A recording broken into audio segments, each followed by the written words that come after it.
আমরা আজকে দেখব নবম শ্রেণী ইতিহাস থাকতে একটি প্রশ্নপত্র সেকেন্ড ইউনিট টেস্ট 2025-এর জন্য প্রশ্ন, যেখানে প্রথমে রয়েছে সঠিক উত্তরটি নির্বাচন করে লেখো।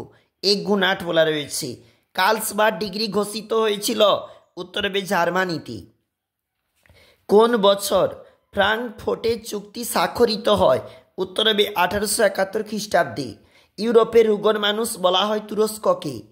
কোন দেশে লুডাইট দাঙ্গা হয়েছিল, উত্তর হবে ইংল্যান্ডে। A new view of society গ্রন্থটি লেখক, উত্তর হবে রবার্ট ওয়েন। পরের প্রশ্ন দেখো কি বলেছে, যেখানে তিয়েনজিনের সন্ধি স্বাক্ষরিত হয়েছিল 1858 খ্রিস্টাব্দে। সেরাজীবের রাজধানী ছিল বসনিয়া। আধুনিক রাশিয়ার জনক পিটার দ্য গ্রেট। পূর্ণ বাক্যে উত্তর দাও। ব্রেড অর লেড স্লোগানটি কোন বিপ্লবের সঙ্গে যুক্ত, উত্তর হবে রুশ বিপ্লবের সঙ্গে যুক্ত। কোন গ্রন্থকে সমাজতান্ত্রিক দর্শনের বাইবেল বলা হয়, উত্তর হবে দাস ক্যাপিটালকে। সুয়েজ খাল কোন দুটি সাগরকে যুক্ত করেছে, ভূমধ্যসাগর লোহিত সাগর। ত্রয়োদশ আলফানসো কে ছিলেন, উত্তর হবে স্পেনের রাজা। এটা পরের পেজ।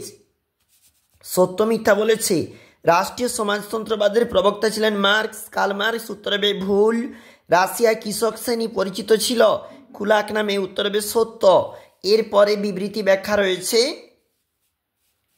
নিচে প্রশ্ন 2 নাম্বার করে রয়েছে এবং 4 নাম্বারের প্রশ্ন কোনগুলি রয়েছে একবার দেখো, এবং নিচে রয়েছে 8 মার্কের প্রশ্ন।